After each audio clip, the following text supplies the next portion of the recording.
En fait, il y a 2 sœurs qui m'ont exhorté que je ne pouvais pas chanter quand je prenais mon bain. Et en fait, parce que je chante souvent, parce que quand je prends mon bain, je fais au moins 1 heure. Et je voulais vraiment avoir un éclaircissement à ce sujet. Amen.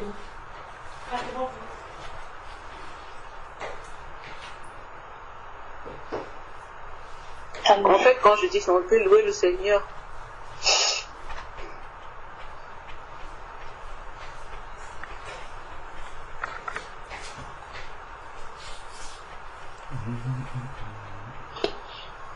Donc, que tu ne dois pas louer le Seigneur quand tu... Quand je suis en train de prendre mon bain, parce que moi je pense qu'il faut prier sans cesse. Et n'importe où on se trouve. Et elles m'ont exhorté, elles m'ont dit que c'était pas pour prier. Parce qu'en fait, je le fais beaucoup le matin. Et ça m'a un peu étonnée. En même temps aussi, je voudrais avoir les éclaircissements à ce sujet.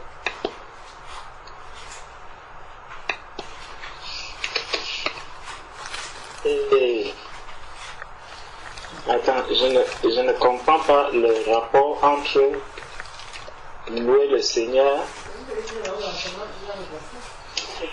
En fait, c'est parce qu'en fait, on est nu et on n'est pas souvent voilé, je crois. Je crois que c'était un peu peut-être par rapport à ça. D'accord. Que ta tête n'est pas couverte. Ah, c'était plus la nudité en fait, parce que ma tête pouvait être couverte, mais c'était la nudité en fait, et je comprenais pas en fait. D'accord. Ok. Là c'est facile, ma soeur. Là c'est facile. Prenons Jean 4.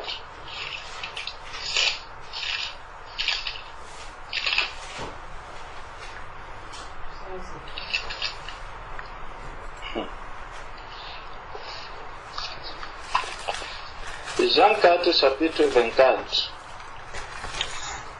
Dieu est esprit, et il faut que ceux qui l'adorent en esprit et en vérité.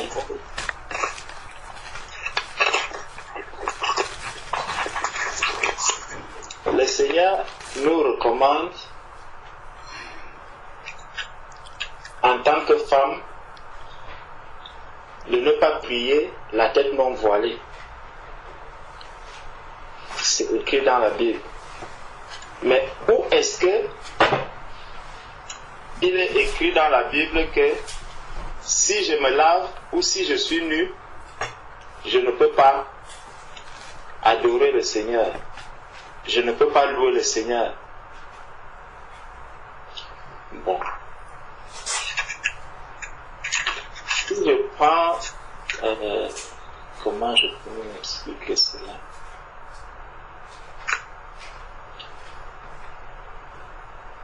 Il ne faudrait pas... Vous savez ce qui nous dérange un peu en tant qu'enfants de Dieu, c'est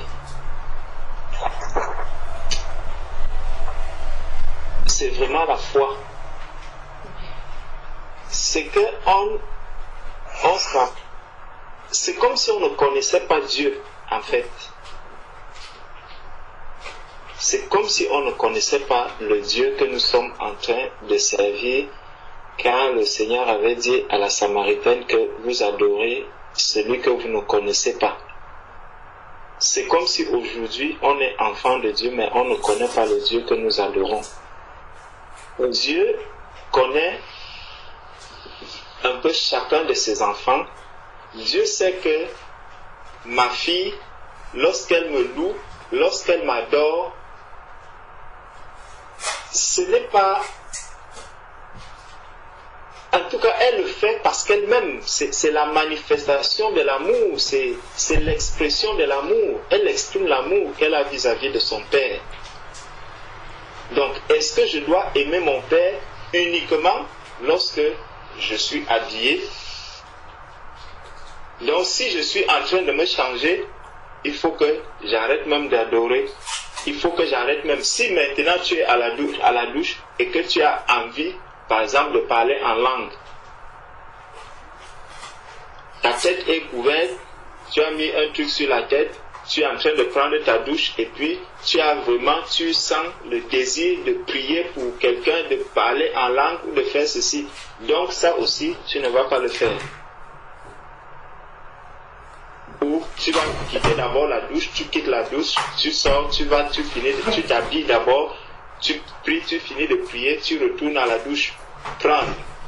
En tout cas, peut-être celles qui le font, elles savent sur quoi s'appuyer, mais quand moi je lis la parole de Dieu, je ne vois pas un endroit où le Seigneur recommande de ne pas le louer. Déjà même, quand on parle même des habits, des vêtements que l'on porte, le vêtement nous rappelle quoi? Le vêtement nous rappelle le péché. Le vêtement que nous portons doit nous rappeler le péché. Dans Genèse, lorsque Dieu a créé Adam et Ève, ils n'avaient pas d'habits. Ils étaient nus. C'est après que le Seigneur est venu leur les vêtements de peau. Donc, peu importe, en tout cas, ce que je pense, c'est que la seule chose qui pourrait amener une sœur à ne pas louer le Seigneur, parce que si on parle de nu, que quand tu te laves, c'est comme un frère, quand un frère se lave, il ne doit pas aussi louer le Seigneur. Prier. Pourtant, quand moi je me lève le matin, je vais à la douche, je commence à louer le Seigneur, je vais prendre ma douche dans la louange. Donc, peut-être, frère, toi tu pourras un peu nous expliquer. Peut-être que moi aussi, je vais aussi apprendre cet enseignement-là aujourd'hui. Dis-nous comment toi tu fais. Peut-être je suis dans l'erreur par rapport à cela. Donc, moi je ne vois pas en quoi est-ce que cela est une mauvaise chose. Bon frère, je n'avais pas vu de verset biblique, mais en fait, je sais pas, en fait c'est parce qu'on ne connaît pas tout, j'avais demandé vraiment, et j'étais vraiment sérieuse parce que je le fais trop, en fait, je le fais constamment. Moi, en fait, plus la louange, moi je le fais plus à la douche, en fait. Pour moi personnellement, en fait. Moi-même je le fais régulièrement. Donc je pose la même question que toi aux frères qui sont là, éclairez-nous aussi.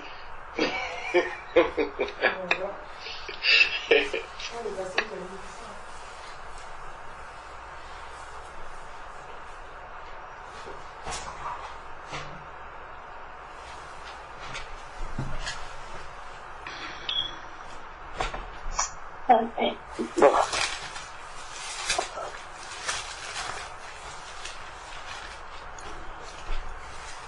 Je voulais parler, mais...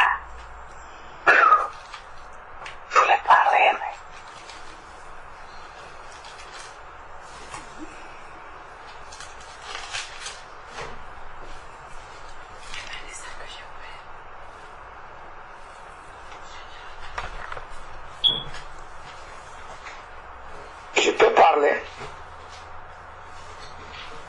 Allô? Allô? Allô? Oui, maman Amélia. Oui, je voulais compléter quelque chose sur ce que ma fille vient de parler. Mais pour les satanistes, moi j'ai rencontré mon mari en train de prier nu dans la chambre sur le lit et se promener toute la maison nue. Mais quand je lui ai dit, mais écoute, mais tu ne peux pas faire ça, qu'est-ce que tu fais? Oh, je suis en train de prier. Ni sans slip, sans rien, comme il est né. Et il me dit, oh, quand je suis né, est-ce que je suis né avec des habits? C'est la réponse qu'il m'avait donnée. Parce que moi je l'avais répondu, mais comment tu peux prier nu, notre Dieu, et tu te mets tout nu en train de prier nu? Donc, bon, lui, la personne que je parle, il avait signé le contrat avec les choses de ce monde, donc c'est un sataniste. Donc il priait nu. Donc, je ne sais pas quel Dieu il priait. Donc c'est ça aussi, il faut se poser la question.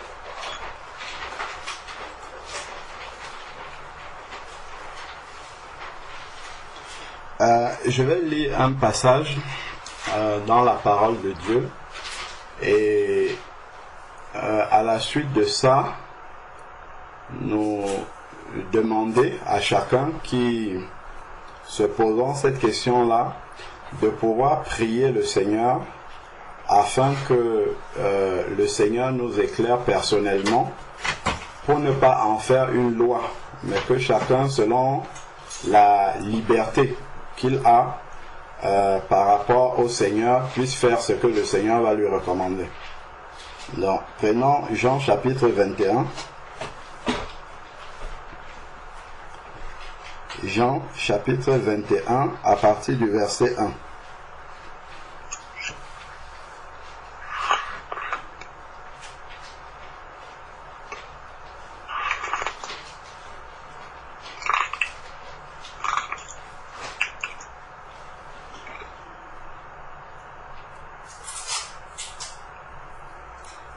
Donc, ça se passe après la résurrection. C'est important. Pourquoi? Parce que nous savons que nous sommes ressuscités avec Christ et que nous menons une vie de résurrection. Dans Jean chapitre 21 nous dit: après cela, Jésus se manifesta encore aux disciples sur les bords de la mer de Tibériade. Voici comment il se manifesta. Simon-Pierre, Thomas, appelé Didyme, Nathanaël de Cana, en Galilée, les fils de Zébédée et deux autres de ses disciples étaient ensemble. Simon-Pierre leur dit: je vais pêcher. Ils lui dirent: nous allons nous aussi avec toi. Ils sortirent et montèrent dans la barque. Cette nuit-là, ils ne prirent rien. Le matin venu, Jésus se trouva sur le rivage, mais les disciples ne savaient pas que c'était Jésus. Donc, Jésus était sur le rivage et les disciples ne savaient pas que c'était lui. Les disciples ne savaient pas que c'était Jésus. Donc, Jésus leur dit: enfants, n'avez-vous rien à manger? Ils leur répondirent: non. Il leur dit: jetez le filet du côté droit de la barque et vous trouverez. Ils le jetèrent donc, et ils n'étaient plus capables de retirer à cause de la grande quantité de poissons. Alors le disciple que Jésus aimait dit: Pierre, c'est le Seigneur. Dès que Pierre eut entendu que c'était le Seigneur, il mit son vêtement, car il était nu, et se jeta dans la mer. Les autres disciples vinrent avec la barque, entraînant le filet plein de poissons, car ils n'étaient éloignés de la terre que d'environ 200 coudées. Donc en fait ici, lorsque Pierre réalise que il est dans la présence du Seigneur, il voit sa nudité physique là et il va s'habiller. Donc pour ma part, moi personnellement, si nous sommes dans une situation d'urgence, je ne sais pas, je suis à la douche, quelqu'un tombe, je ne vais pas m'habiller pour lui imposer les mains pour qu'il puisse, pour qu'il puisse être guéri. Mais autant que cela est possible, parce que le Seigneur me dit par exemple dans Romains Romains 12, verset 1, il dit de lui rendre un culte avec nos membres, et nous savons que le Seigneur demande d'être décent. Donc, autant que j'en ai la possibilité, moi je n'en fais pas une loi. Si quelqu'un veut louer le Seigneur dans la nudité et que lui il est à l'aise comme ça, mais quand je vois que Pierre, lui, quand il a su que le Seigneur est là, il a pris la peine d'abord, alors qu'il devait aller plonger dans l'eau, au contraire, pour aller dans l'eau, normalement c'est quand on est quand même plus léger, sans vêtements qu'avec vêtements, mais comme il y avait la présence du Seigneur, il a préféré aller dans l'eau avec les vêtements. Parce qu'il sentait qu'il y a quelque chose de pas décent dans la présence du Seigneur en étant dans la nudité.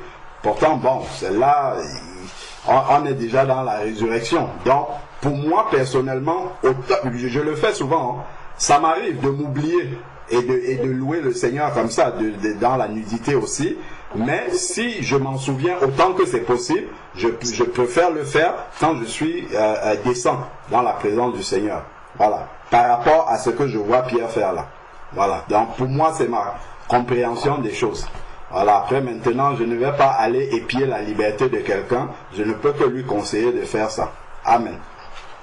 Amen. Amen, amen, amen. Merci. Amen. Merci. Amen. Amen. Amen.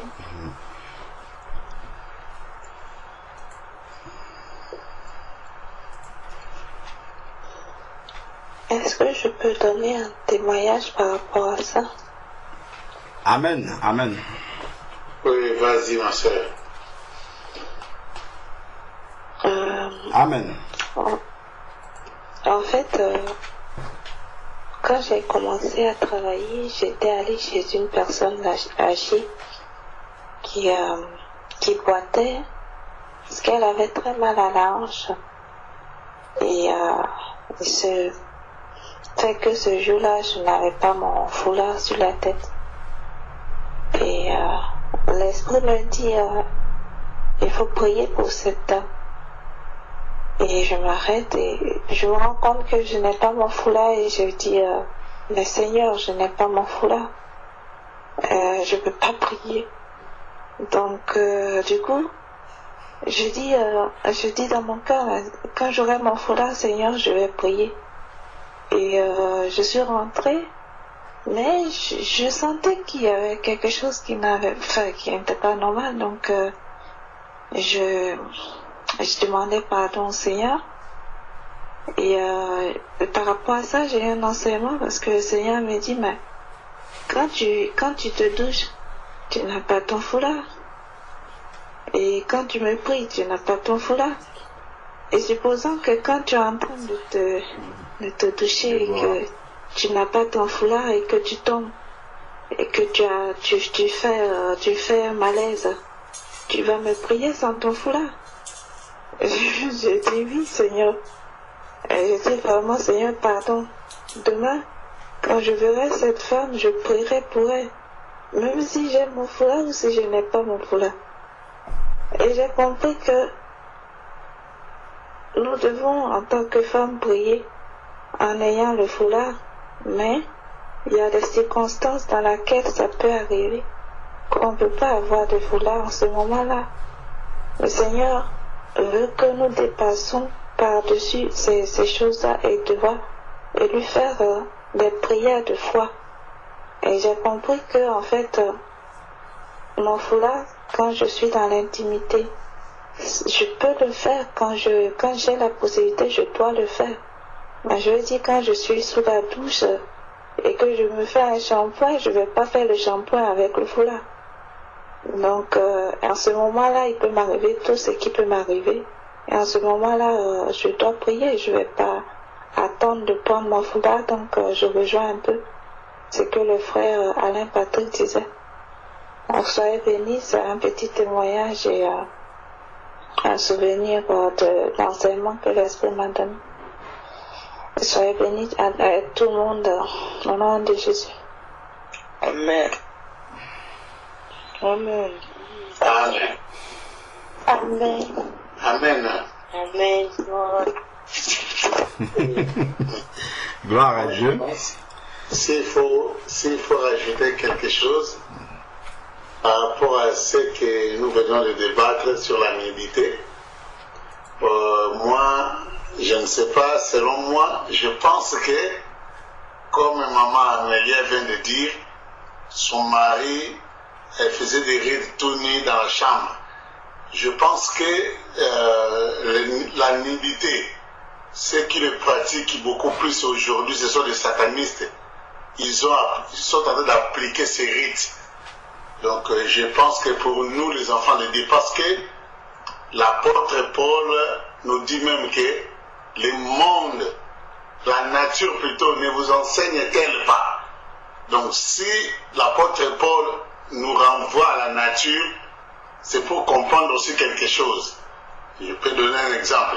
Si tu peux te permettre d'aller se présenter devant Macron, le président de la France, tout nu, si tu le trouves ça bon, alors tu peux le faire aussi devant Dieu.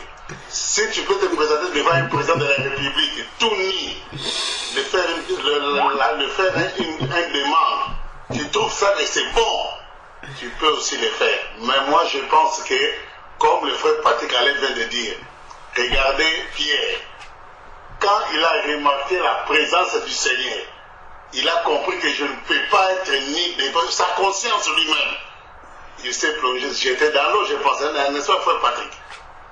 Il s'est jeté, en d'autres termes, il s'est caché.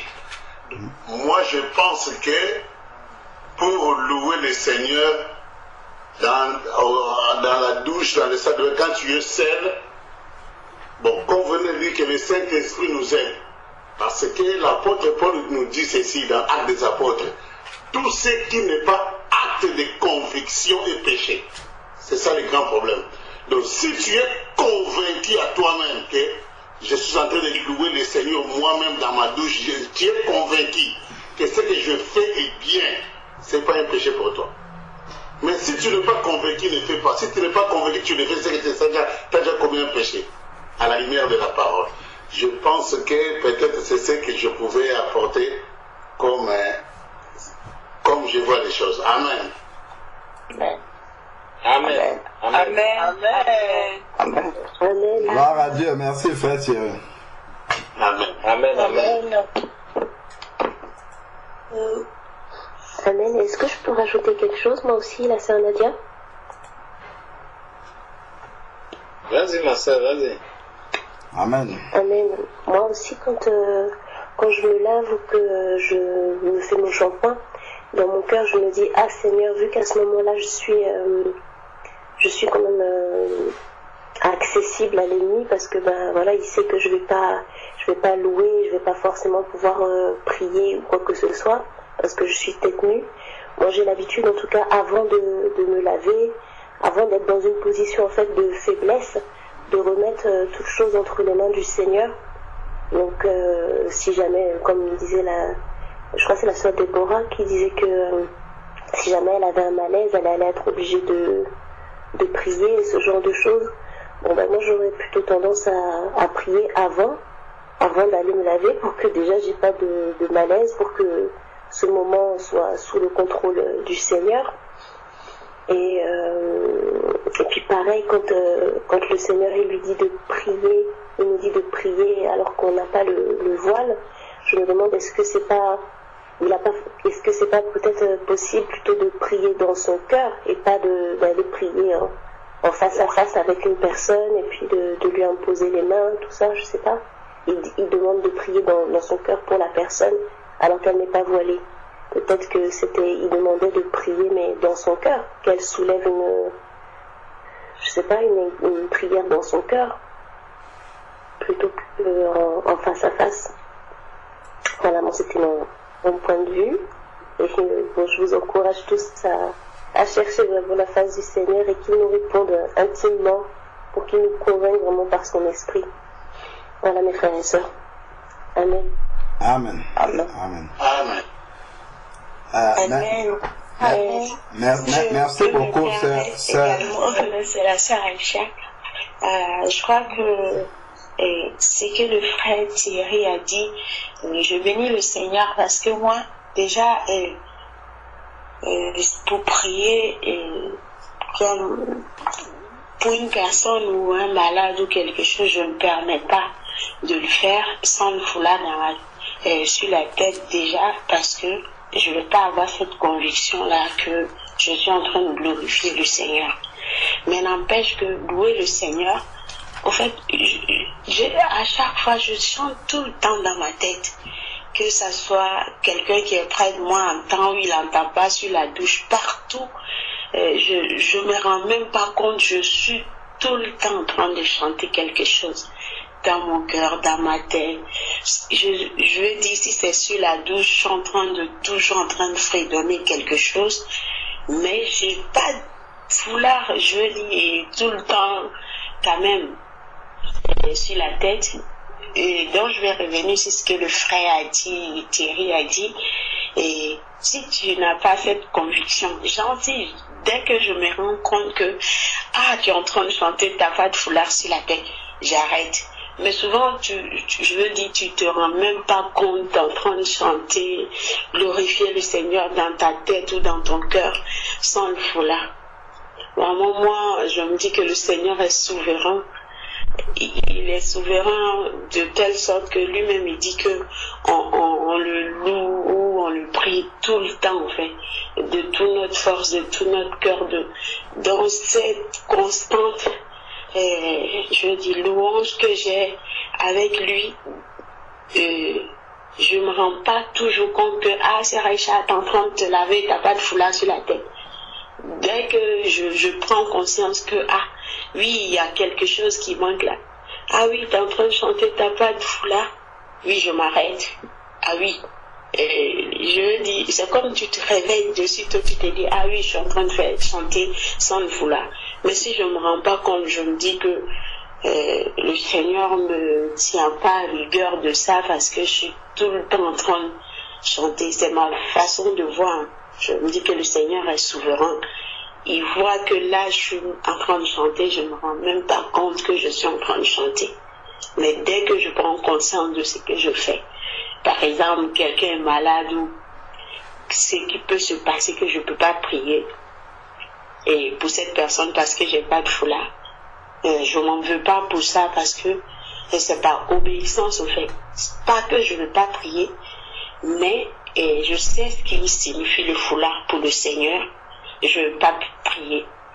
Peut-être que dans mon cœur, peut-être je vais être triste. C'est pour ça, mes sœurs, on est des femmes. Même si on n'a pas de foulard, je dis, le foulard c'est notre âme, quoi. On doit toujours l'avoir.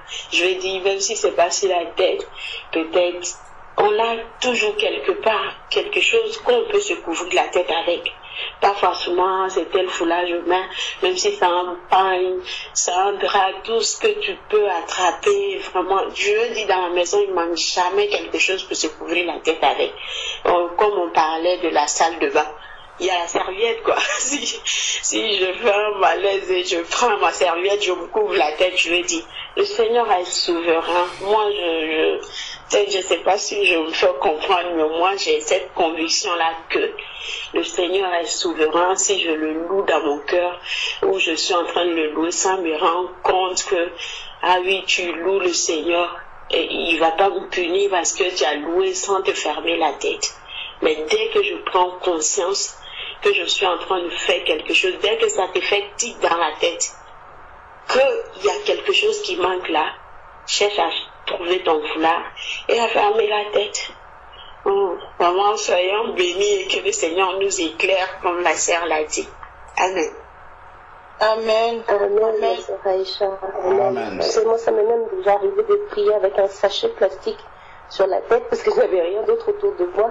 J'ai pris un sachet plastique pour fermer la tête et pour prier avec.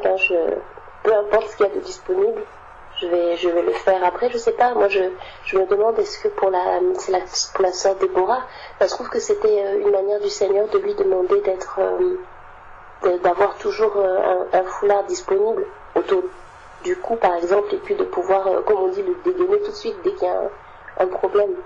Ça peut être ça aussi. Hein. Voilà, en tout cas, merci ma sœur Aïcha, c'était merveilleux. Sois bénie.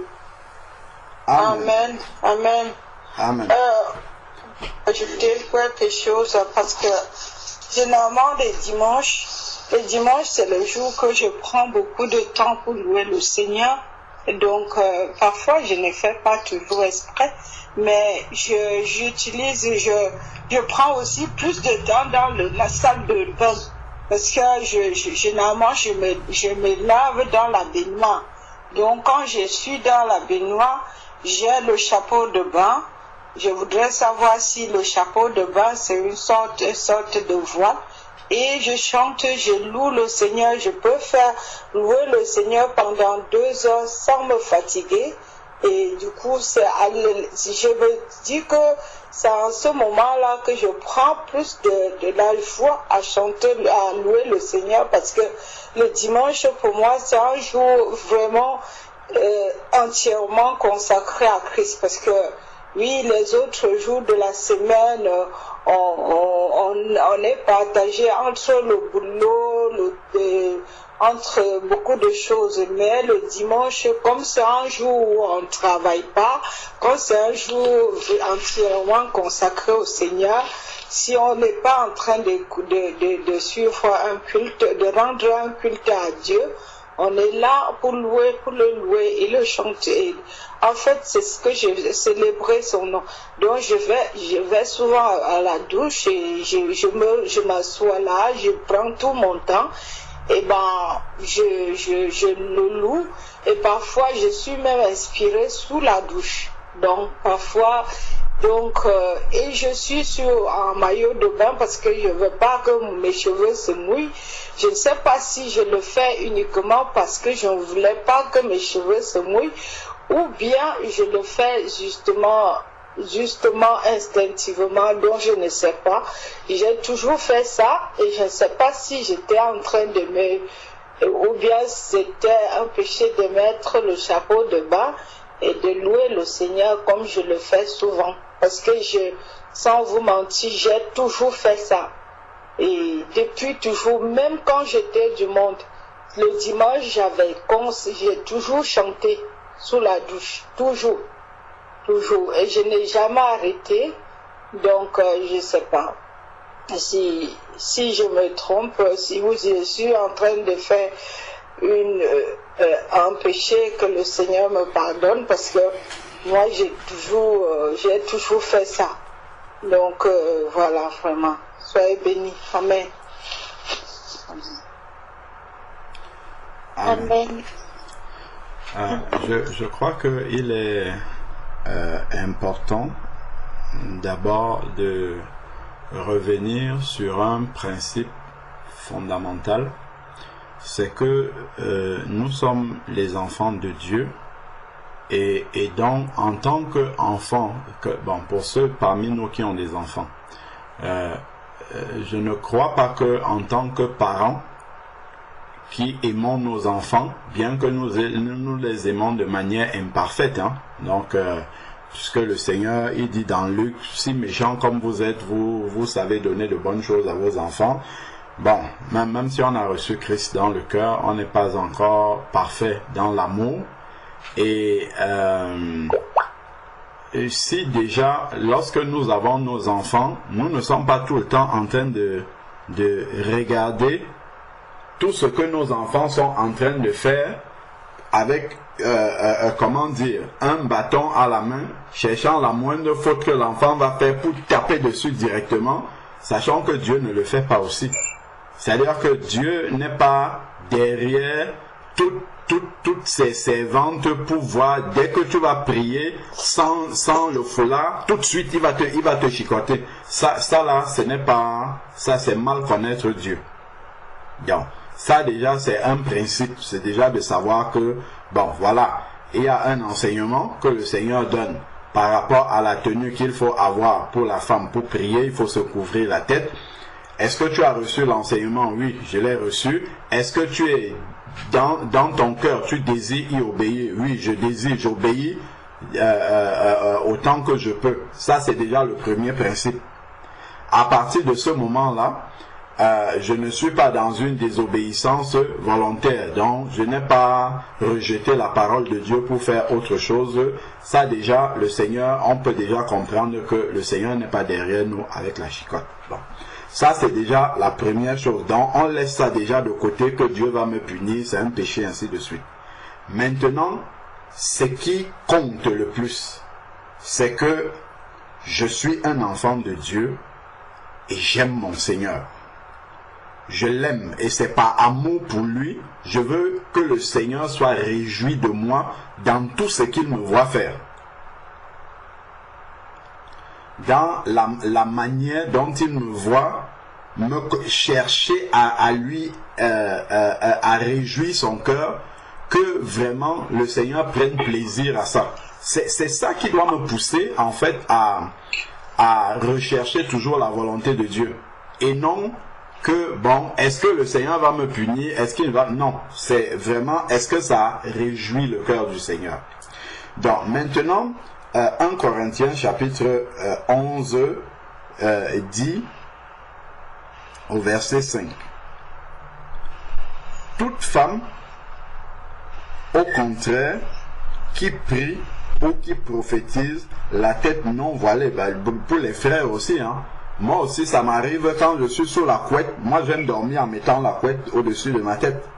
Mais quand je pense à prier, il faut que j'enlève cette couette-là. Moi, ça m'arrive souvent. Je suis dans le sommeil, mais je suis en train de prier. Même dans le sommeil, je me rends compte que non, là, il y a quelque chose qui ne va pas. Bon, ça, c'est juste pour dire que même pour les frères, hein, ou bien même dernièrement, mardi, lorsque vous étiez en train de prier à midi, moi aussi j'étais en train de prier, j'étais pas avec vous, mais j'étais en train de prier. Et je priais en marche, c'était pendant la pause, je priais en marchant sur la rue, dans la rue, et il pleuvait bien.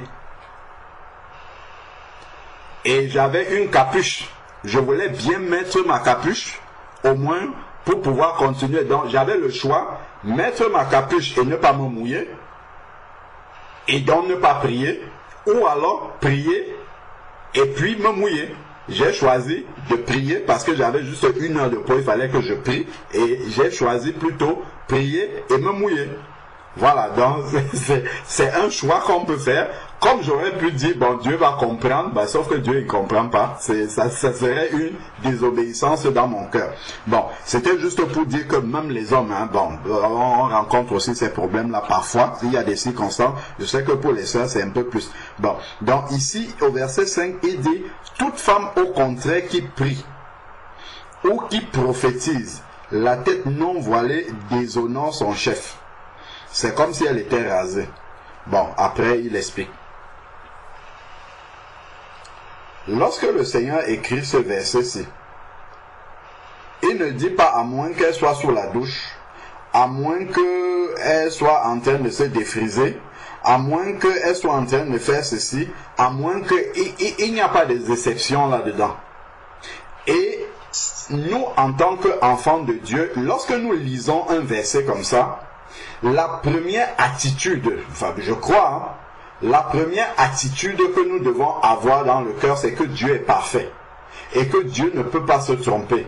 Et s'il écrit un tel verset, ça veut dire qu'on peut toujours obéir à ce verset-là. Et il n'y a pas de circonstance où on ne peut pas. Si déjà dans mon cœur, quand j'approche ce verset-là, je me dis déjà qu'il y aura des exceptions, c'est que ces exceptions-là vont arriver et je vais être léger. Et je suis vraiment, par rapport à l'intervention de la sœur Nadia, quand elle disait à la sœur Déborah, peut-être Dieu veut t'alerter qu'il faut que tu aies toujours un foulard quelque part avec toi, parce qu'il t'a mis dans une circonstance où tu t'es retrouvé sans foulard. C'était peut-être pour t'alerter qu'il ne faudrait plus que tu te retrouves dans cette circonstance-là.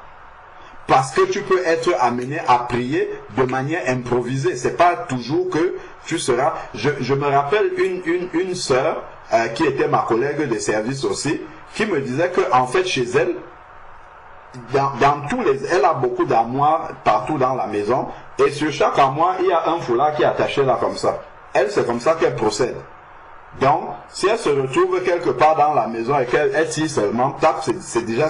Donc, si déjà dans mon esprit, il y a de se dire que si Dieu a donné un tel verset et il n'a pas précisé de contexte d'exception, ça veut dire que c'est toujours applicable, ça veut dire que je peux l'appliquer. Si je n'arrive pas à l'appliquer, c'est qu'il y a quelque chose quelque part que je n'ai pas bien intégré. Soit je prie au moment où normalement c'est pas le temps de prier.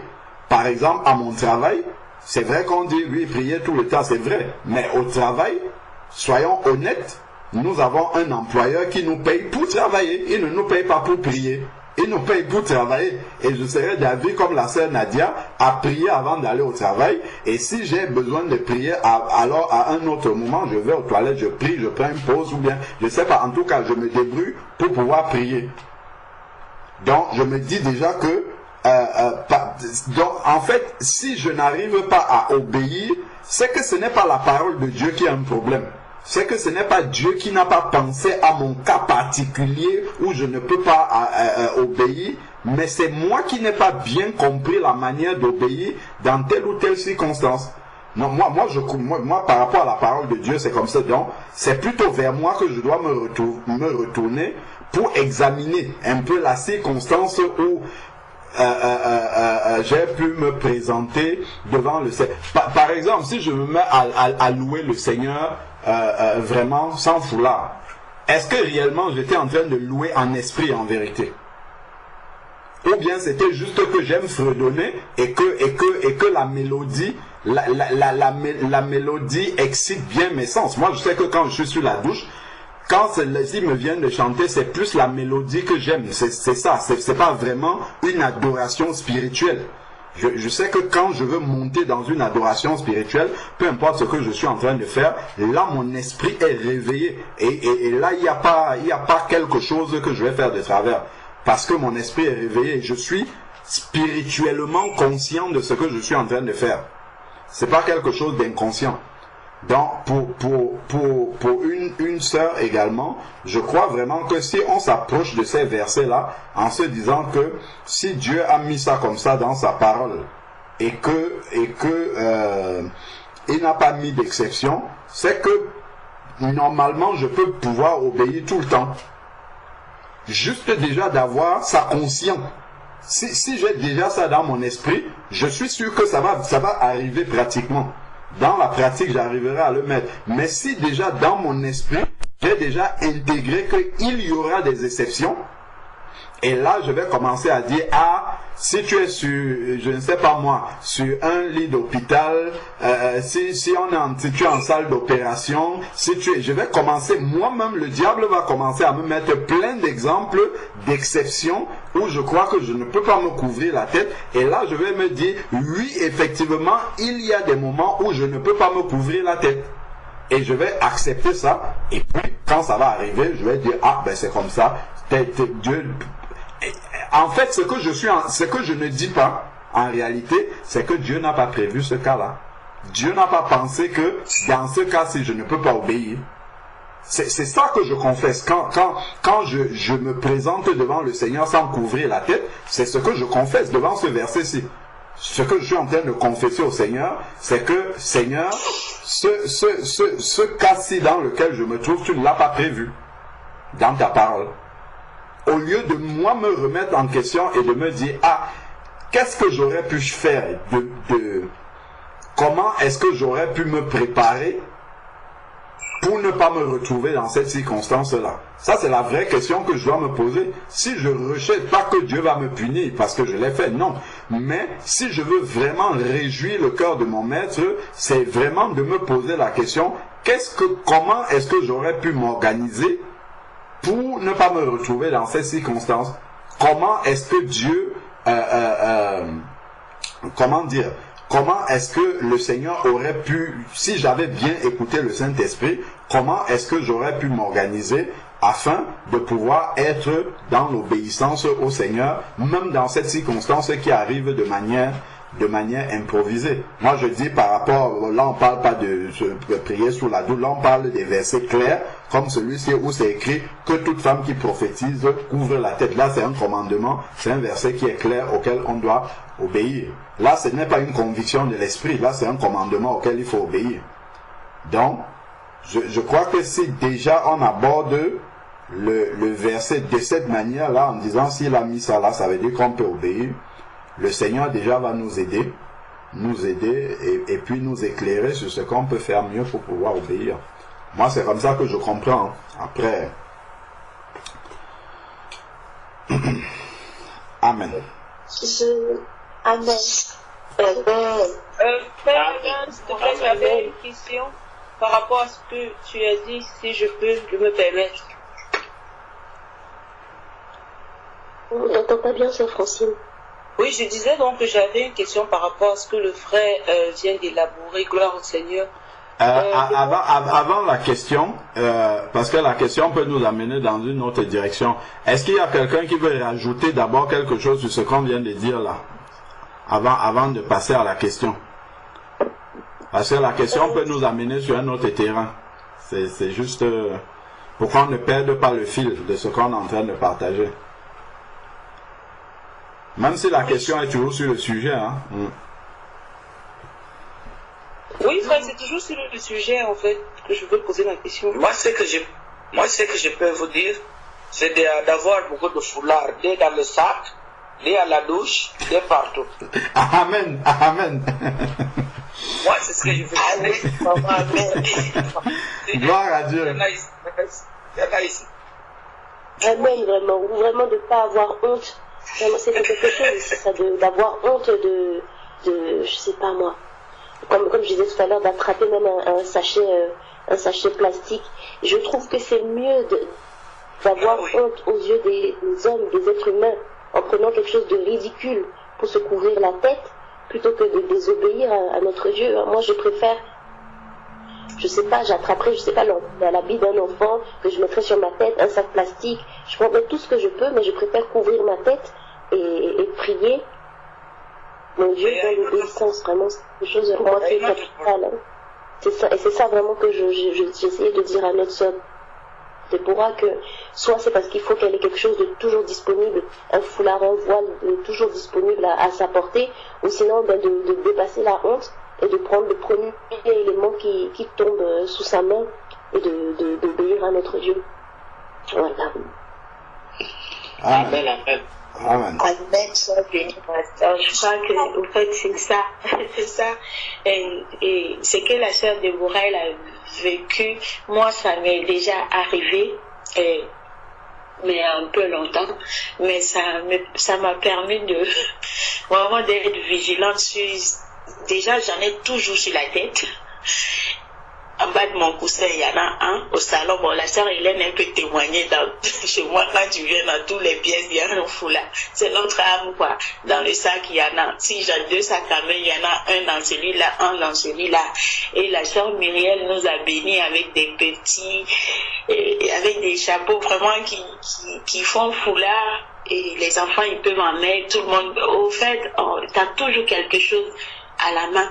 Je dis que peut-être que le souci qu'on a tous les sœurs, c'est peut-être c'est à la douche on a des, vraiment le Seigneur fait grâce, les petits foulards tu peux mettre pour aller à la douche, parce que comme je le disais, moi je me suis rendu compte que je chante tout le temps, donc je peux pas découvrir la tête. Au fait, ça arrive que mon époux me dit, mais attends, tu passes la journée avec là, tu dors avec là, c'est à quel moment ta tête respire.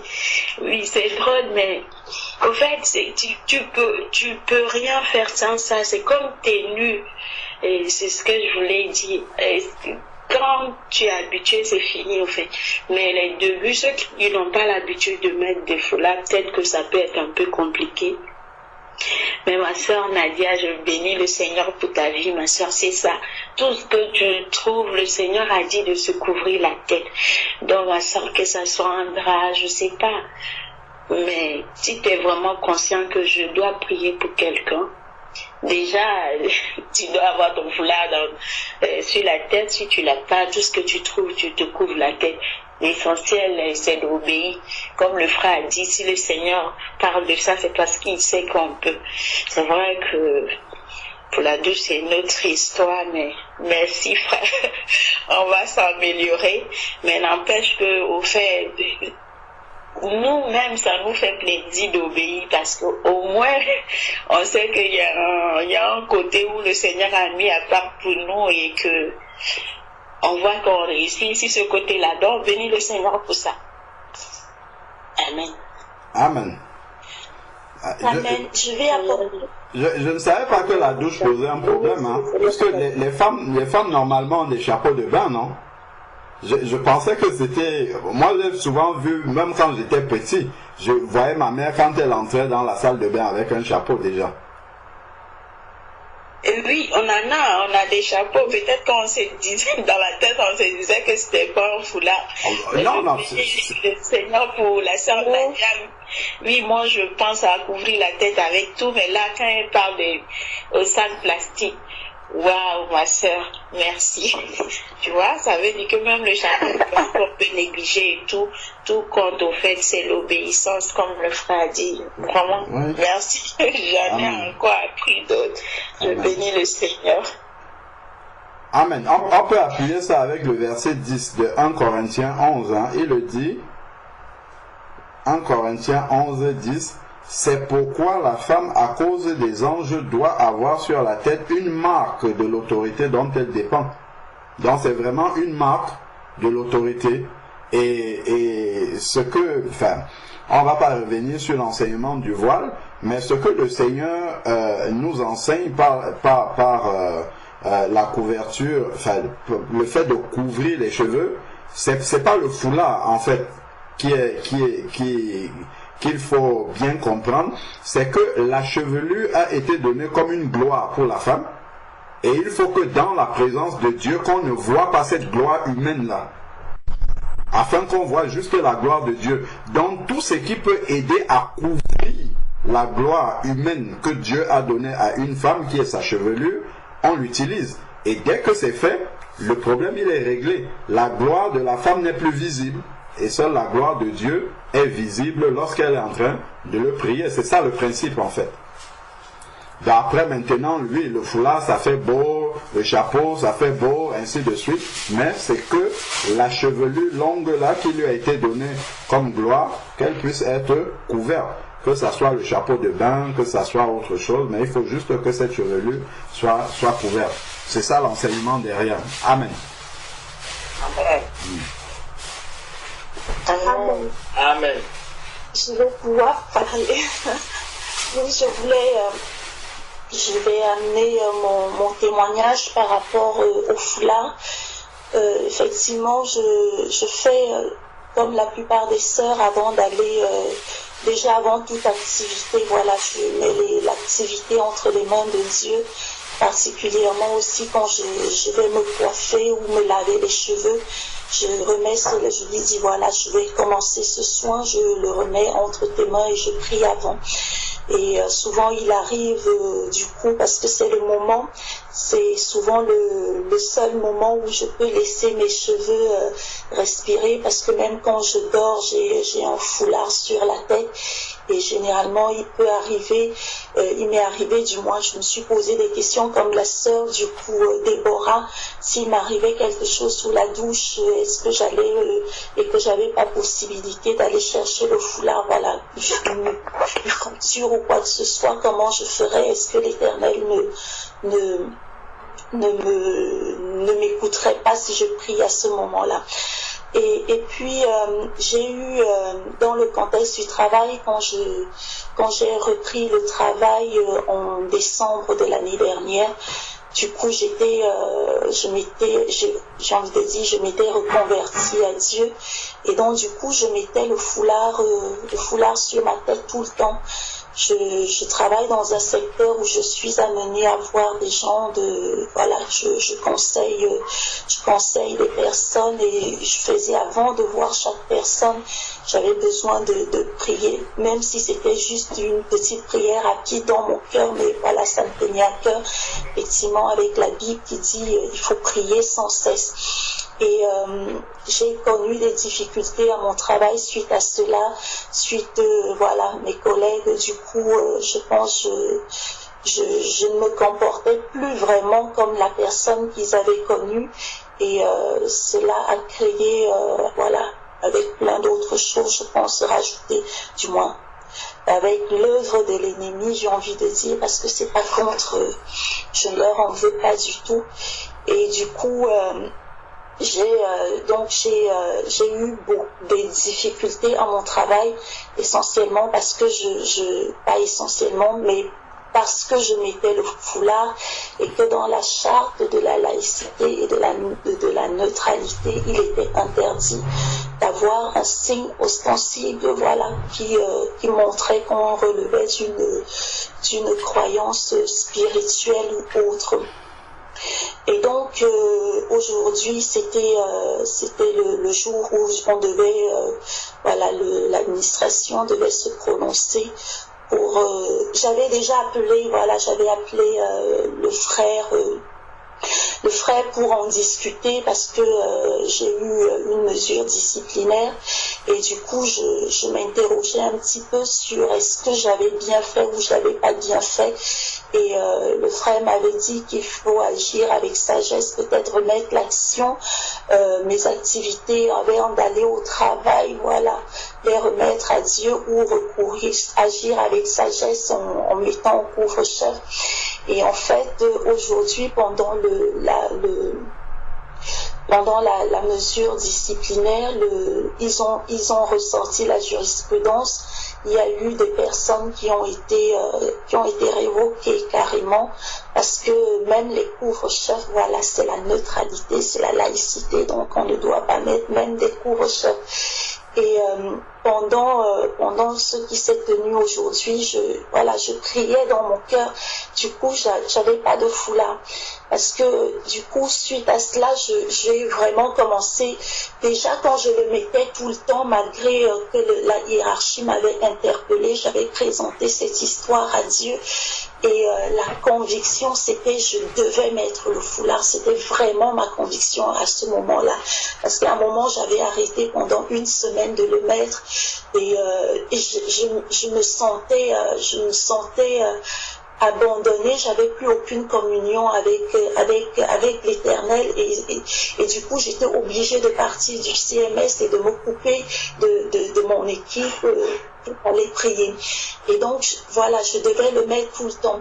Et donc suite aux sanctions disciplinaires, je suis revenue devant l'Éternel, j'ai recommencé à le prier par rapport à cela et j'ai été amenée dans divers épîtres de Paul où il disait de ne pas être une pierre d'achoppement pour les autres parce que ça choquait les autres que je mette un foulard pour prier, de ne pas être une pierre d'achoppement pour les autres parce que du moins c'est comme ça que je l'ai pris, le plus important c'est de gagner des âmes à Christ. Si il fallait gagner des âmes à Christ et où Paul disait avec les païens j'ai été comme un païen, avec les Grecs j'ai été grec, avec les Juifs j'ai été juif pour en gagner un maximum pour Dieu.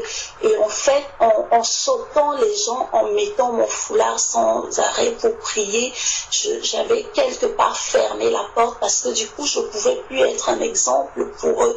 Je ne pouvais plus leur amener ce que j'avais à leur amener. C'était un peu comme si je leur avais fermé la porte à ce que je pouvais leur amener par mon comportement. Ce qui était le plus important aussi, c'était d'amener les âmes à Dieu. Et aujourd'hui, voilà, pendant que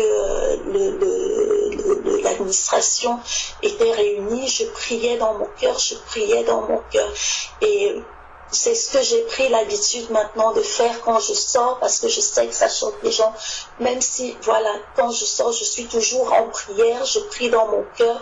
Et même dans la voiture, dès que je reviens à la maison, je remets mon foulard, même pour chanter, même pour prier. Voilà, c'est ainsi que moi je procède actuellement. Je pense que comme disait effectivement le frère Thierry, on en revient toujours, c'est la conviction qui est importante parce que tout ce qui se fait sans conviction est péché et l'Éternel, je pense qu'il tient compte de voir notre envie de lui faire plaisir et il faut tenir compte de tous les paramètres. Gagner des âmes, c'est important pour l'Éternel. Voilà, j'espère simplement que mon témoignage n'amène pas le brouillard dans les esprits. Amen. Amen. Amen. Oui, amen, amen. Gloire au Seigneur, sois fortifiée, ma sœur. Amen, amen. Que Dieu te fortifie vraiment. Amen. Il est aux commandes, il est aux commandes. La révocation, par la grâce de Dieu, n'a pas été acceptée, donc voilà. Amen. Amen. Gloire à Dieu. Amen. Moi aussi, j'ai un témoignage qui rejoint un peu ce que la sœur Patricia a dit. C'était il y a quelques mois au travail. Bon, moi, je peux pas être voilée au travail, c'est pas possible. Je travaille à la banque. Et il y a une de mes collègues qui était en train de mourir littéralement. Je sais pas, elle faisait des crises, elle tombait, enfin, voilà, bref. Et les pompiers ne voulaient pas venir. J'étais pas bien. J'étais pas bien parce que je savais ce que je devais faire, mais j'étais pas voilée. Et à l'agence, ils ont plein de ponchos. Je sais pas pourquoi les collègues ont des ponchos. Donc, ce que j'ai commencé à faire, c'est en prendre un et le mettre sur ma tête. Et ma responsable, elle arrive, elle est en train de me menacer, enlève ça tout de suite, qu'est-ce que tu fais? Je dis, bon, ok, c'est pas grave, j'enlève. Mais j'étais paniquée, vraiment paniquée, j'ai paniqué. Et là, je lui ai dit, non, mais c'est pas possible, elle va mourir, qu'est-ce que je vais faire? Et donc, du coup, j'appelle à Sarah Richard, je dis, Sarah Richard, je suis limite en train de pleurer, mais qu'est-ce que je dois faire? Oh là là, je sais pas quoi faire et tout. Donc, vraiment, elle m'a conseillé, elle m'a dit vraiment de prier dans mon cœur et de la toucher, prier pour elle dans mon cœur, parce que je ne pouvais pas. C'est pas que je ne voulais pas, c'est que je pouvais pas. Je peux pas mettre mon voile. Enfin, je veux dire, c'est pas possible. Donc, du coup, c'est ce que j'ai fait. Je suis partie la voir, ma collègue, je commence à prier dans mon cœur. Et gloire à Dieu, elle a été rétablie. Donc, ça, c'est un grand témoignage. Mais c'est pas que je veux pas mettre le voile. Mais des fois, on n'a pas le choix. Enfin, j'avais pas le choix, en fait, de prier dans mon cœur. J'ai suivi le conseil de la sœur Aïcha et vraiment, pour moi, j'ai été bénie parce qu'un grand témoignage ressort de ça, parce que ma collègue, elle a été guérie. Dès que j'ai commencé à prier pour elle, j'ai commencé à la toucher, elle a commencé à revenir à elle, à revivre et tout. Et franchement, je bénis le Seigneur pour ça. Donc voilà ce que je voulais ajouter. Amen.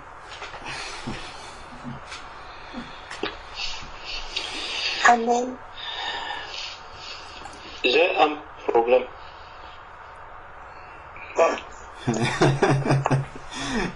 Quel problème? Amen. Quel problème?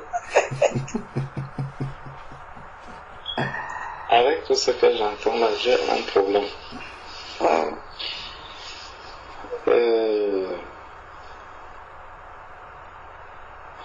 Vous savez, le diable est tellement rusé. Et le Seigneur nous a prévenus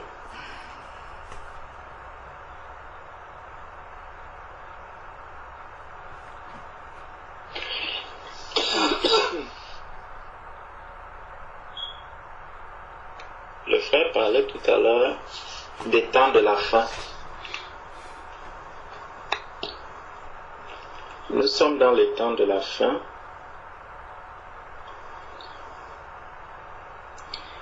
Et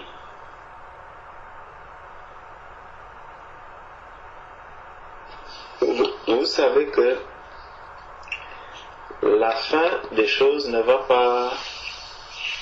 Il n'y aura pas une sonnerie où on va sonner une trompette en disant que bon voilà, on est déjà à jour J -2 du retour de Jésus. On est déjà à jour J-1 du retour de Jésus.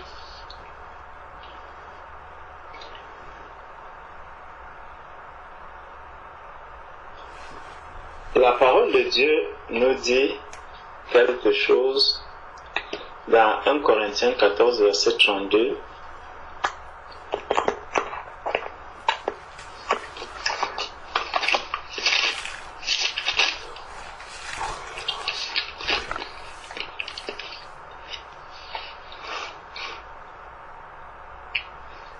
Et il dit, les esprits des prophètes sont soumis aux prophètes, car Dieu n'est pas un Dieu de désordre, mais de paix.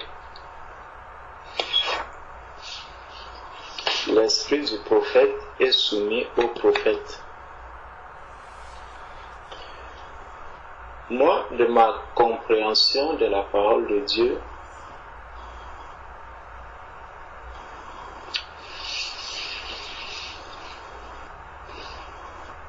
je me dis que lorsque je préférerais encore adopter l'attitude que la sœur Nadia nous a conseillé tout à l'heure, de prier avant. Et pour mes sœurs, vraiment, prenez le temps,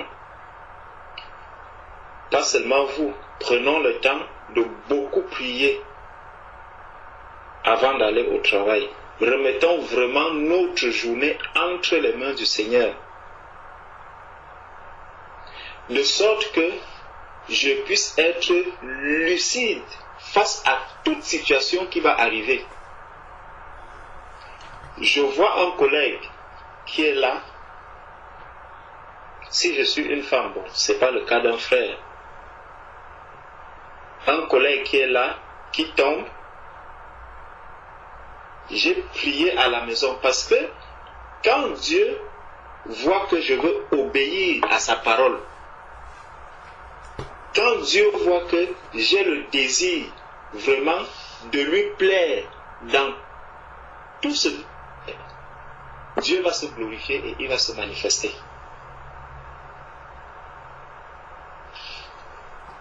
Parce que le diable sait que Dieu n'autorise pas une femme. Il n'a pas dit que toute femme qui prie ou qui prophétise dans les conditions favorables déshonore son chef. Non, c'est pas ce qu'il a dit. Il a dit toute femme qui prie ou qui prophétise la tête non voilée déshonore son chef. Donc, si j'ai prié le matin en disant Seigneur, tout ce qui arrive en journée, c'est comme ça que moi je vois les choses. Tout ce qui arrive en journée, Seigneur, je remets cela entre tes mains. Et je ne veux pas te désobéir. J'ai été recruté dans un endroit où je travaille pour des hommes. Donc c'est toi qui me dis que je dois travailler. Donc je vais travailler en ce moment. Et tout ce qui arrive, Père, cela est entre tes mains. Je suis une femme. Mon collègue tombe comme ceci. Si je peux prendre le téléphone, appeler le SAMU, j'appelle. Je ne prierai pas pour ce malade, je le laisse. Qui nous a dit que nous sommes obligés de prier pour quelqu'un qui est tombé? Je vais rester, regarder comme tous les autres. Si je peux sortir, par exemple, aller dans un coin, me cacher, peut-être dans une salle de bain, me mettre là et mettre mon foulard, prier, c'est l'attitude que moi j'adopterai. Moi, je ne vais pas prier pour cette personne-là. Et Dieu, quand Dieu voit que je suis là, je suis bloqué par rapport à quoi? Parce que je ne veux pas désobéir à la parole de Dieu. Il est écrit noir sur blanc que si je prie sans couvrir la tête, je déshonore mon chef, je déshonore Dieu. Donc, pour ne pas désobéir à Dieu, je reste là et je regarde. Quand je prie dans mon cœur par rapport à une situation, est-ce que ma prière, la prière d'un saint, elle vient d'où? De la bouche ou du cœur? Quand on est là, rassemblé là, nous sommes en train de prier. Quand je prie, ma prière vient d'où? De la bouche, de ma tête ou de mon cœur? Si ma prière vient de la tête, elle n'a aucun effet devant Dieu. Parce que Dieu est venu changer mon cœur pour que le cœur que j'ai maintenant, c'est lui qui doit l'adorer, c'est lui qui doit le louer. Et est-ce que donc le cœur nouveau que j'ai reçu du Seigneur va m'amener à prier la tête non voilée parce qu'il y a un problème qui s'est présenté? Ça veut dire que soit je ne fais pas confiance à Dieu par rapport à la prière que j'ai faite en partant de la maison. Donc quand je pars de la maison le matin et que je remets tout entre les mains du Seigneur, je dois savoir que Dieu est au contrôle de toute ma journée. Il va prendre le contrôle de tout ce qui se passe jusqu'à ce que j'ai peut-être la possibilité de me retirer encore 5 minutes, aller prier et revenir.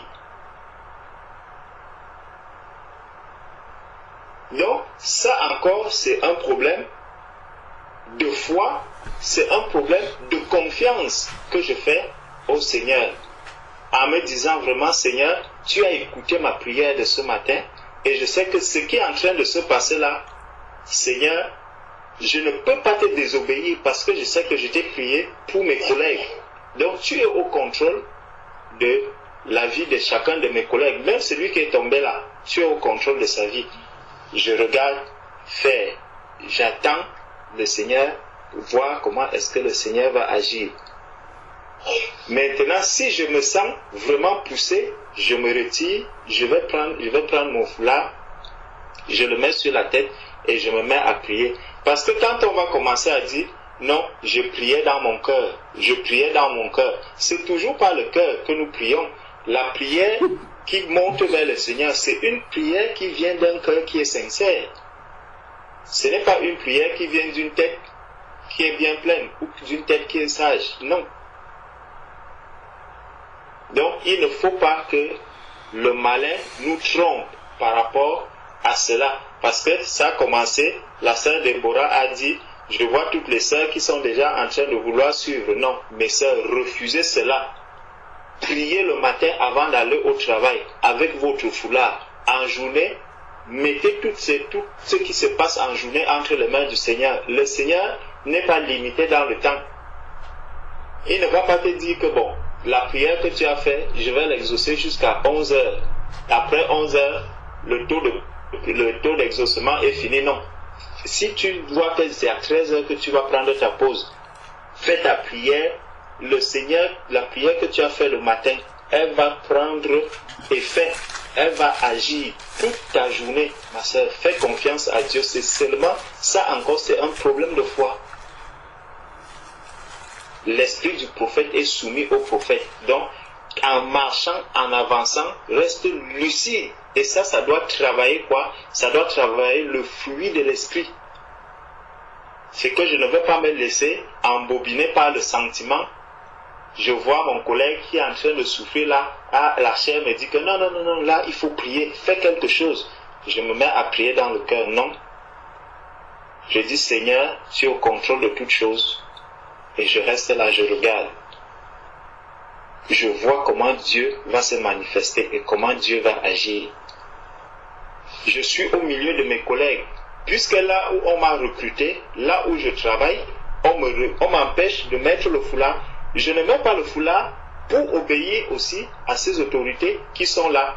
Parce que moi-même, je me suis engagé. Ce n'est pas quelqu'un qui est venu signer à ma place. C'est moi-même qui ai signé ce contrat que je vais travailler avec vous. Donc, j'ai accepté les conditions qui m'ont été proposées. Donc, j'ai signé, je reste là. Je ne vais pas mettre mon foulard. Tu ne vas pas chercher le beurre et le pain et l'argent du beurre. Non. Si tu t'es engagé avec ton employeur, fais ce que l'employeur te demande de faire. D'autant plus qu'il ne t'a pas dit dans les conditions de départ. Tu ne lui as pas dit que, comme tu vois là, moi je me voile. Donc, mets aussi dans le contrat que je dois mettre le foulard. Tu ne l'as pas mis dans le contrat. Donc, là, tu commences à faire ton travail. Lorsque tu prends ta pause, tu sors, tu vas prier. Si tu veux louer le Seigneur, tu vas adorer le Seigneur. Tu finis, tu reviens, tu fais ton travail. Et ça, moi je crois que en restant de cette manière, ça nous amènera aussi à savoir faire confiance à Dieu. De sorte que quand j'élève vraiment la prière, si je sais que j'ai toute la journée ici, ou je compte sur la prière que j'ai faite le matin. Sans cette prière, si je ne m'appuie pas vraiment sur cette prière, ma journée est totalement gâchée. Alors je vais prier le matin avec foi. Avec foi, jusqu'à ce que je me dis, waouh, je commence à regarder le temps. J'ai fini le travail à 18h. Donc ma prière du matin, là, elle doit tenir jusqu'à 18h. Tant que 18h arrive, et ma foi reste attachée à Dieu en ce moment-là. Mais comme je sais que je peux même désobéir, je me mets à prier dans le cœur en journée. La prière même que j'ai faite le matin, je vais encore la reprendre. Non. Commençons à avoir foi, la foi au Seigneur. Tu donnes une parole, tu sens que cette parole-là pèse devant le Seigneur. Seigneur, prends le contrôle de ma journée. Tu mets foi dans cette parole-là et toute la journée, tu seras en paix. Tu ne seras pas embêté, tu ne seras pas dérangé parce que tu sais que le Dieu que tu as prié, il a exaucé cette prière-là. Il dit, si vous demandez quelque chose à mon nom, croyez que vous l'avez reçu. Et vous verrez cela s'accomplir. C'est ce que la parole de Dieu dit. Donc, appliquons cette parole, vivons cette parole-là. Ne désobéissons pas à Dieu. Voilà ce que moi je pouvais vous donner comme conseil. Que Dieu vous bénisse, mes sœurs. Amen. Amen. Amen. Oh, Amen. oh ma soeur Hélène, je te demande pardon, je t'ai amené à la faute. Pardonne-moi, oh ma soeur. Le Seigneur me fait grâce. Moi, au travail, vraiment, je bénis le Seigneur. Là où on travaille le matin à la cuisine, comme on a les charlottes, l'après-midi, je vois ma collègue arabe qui enlève le voile, quand elle arrive au travail. Comme moi, j'ai un foulard. Personne ne m'a jamais dit, ne mets pas de foulard pour venir ici. Vraiment, j'ai pas de problème. Tout ce qu'on m'a dit, il faut pas louer le Seigneur ici. Et c'est pas, l'école est laïque, les trucs comme ça, mais bon. Vraiment, par rapport à me couvrir la tête, j'ai jamais eu de problème par rapport à ça. Donc, ma sœur Hélène, je te demande pardon de t'avoir poussé à la faute parce que je ne peux pas imaginer ce que tu peux vivre toute la journée sans foulard. C'est vraiment compliqué, donc pardonne-moi. Amen. Je vais lire un verset qui peut nous aider à bien comprendre l'exhortation que le frère Georges vient d'apporter pour les sœurs. Si nous prenons Matthieu chapitre 6.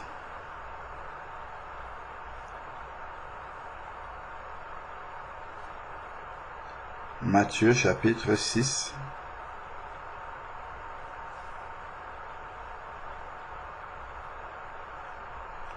Prenons à partir du verset 7.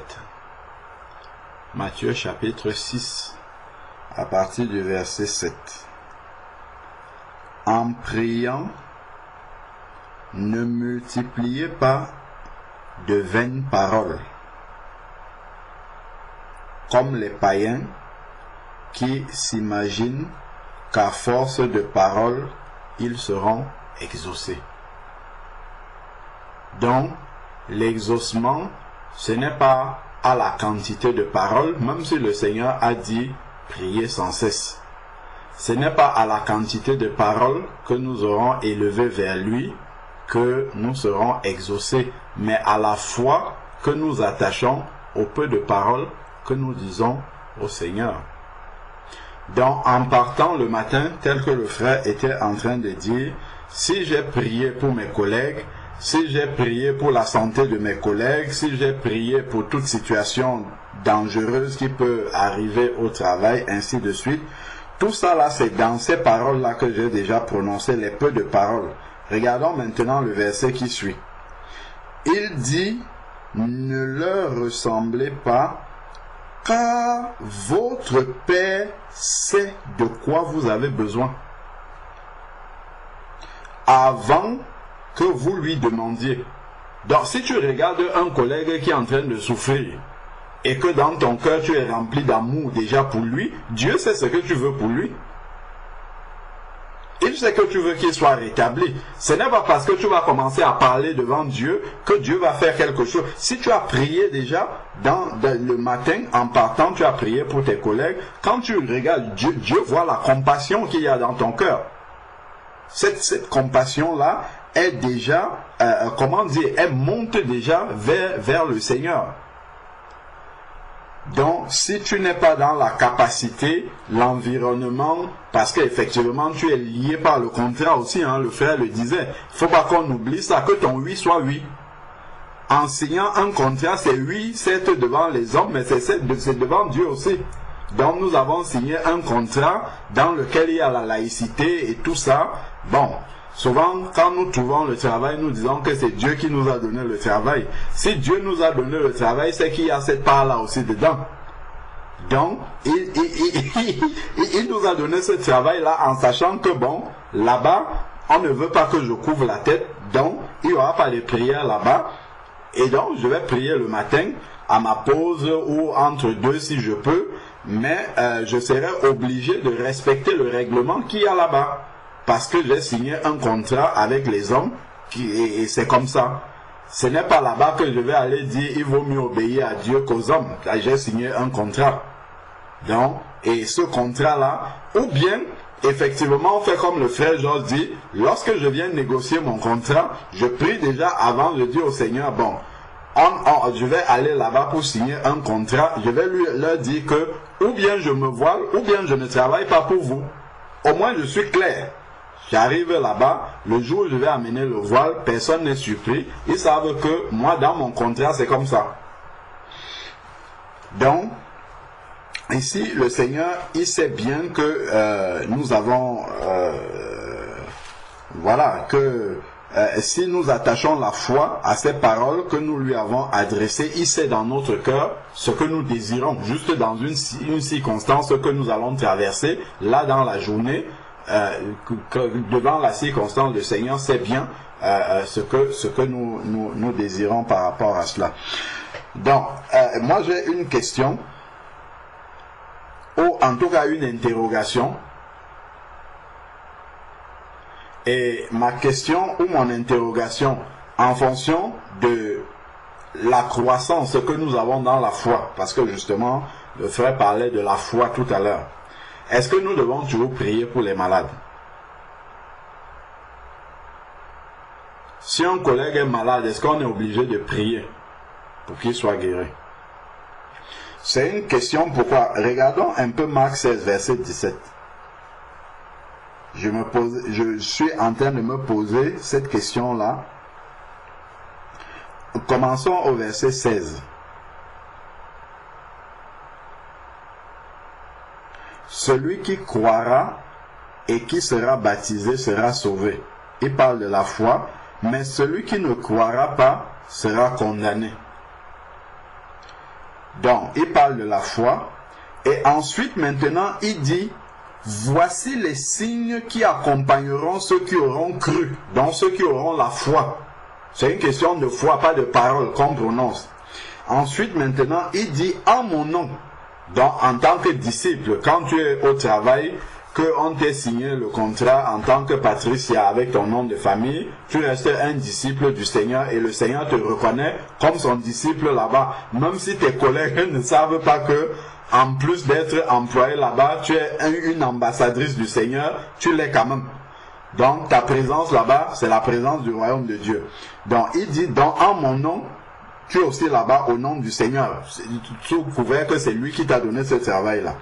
Bon. Ils chasseront les démons, ok. Ils parleront de nouvelles langues, ça il faut parler. Ils saisiront les serpents, ok. S'ils boivent quelques breuvages mortels, il ne leur sera fait point de mal. Ensuite, maintenant, ils imposeront les mains aux malades et les malades seront guéris. Ce n'est même pas dit qu'ils prieront pour les malades. Hein. Si tu as la foi, quand tu poses ta main sur quelqu'un comme ça, tu lui transmets la vie qui est en toi. Tout simplement, sans rien dire. Parce que la vie de Christ habite en toi. C'est vrai que en fait, ça nous amène à élever vraiment notre niveau de foi. Attends. Il y a plein d'exemples dans la parole du Seigneur, dans les évangiles, où Jésus a guéri des personnes sans parler.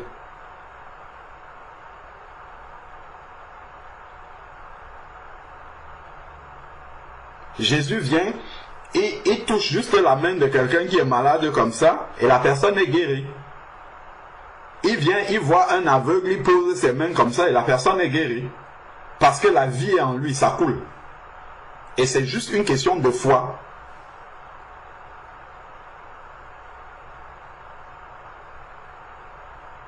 Et je me demande si ça ne peut pas aider non plus. Si on a atteint ce niveau de foi. Je vois par exemple, il y a un passage dans la parole, je crois que c'est dans le livre des rois, où Ézéchiel, lorsque Ézéchiel est mort, on a enterré Ézéchiel, on est allé enterrer quelqu'un à côté d'Ézéchiel. Je parle Ézéchiel mort déjà, hein, enterré. On a enterré une autre personne à côté d'Ézéchiel. Lorsque le cadavre de cette personne-là a touché les os d'Ézéchiel qui était mort déjà, la personne est ressuscitée. Est-ce que nous connaissons cette histoire-là dans la parole?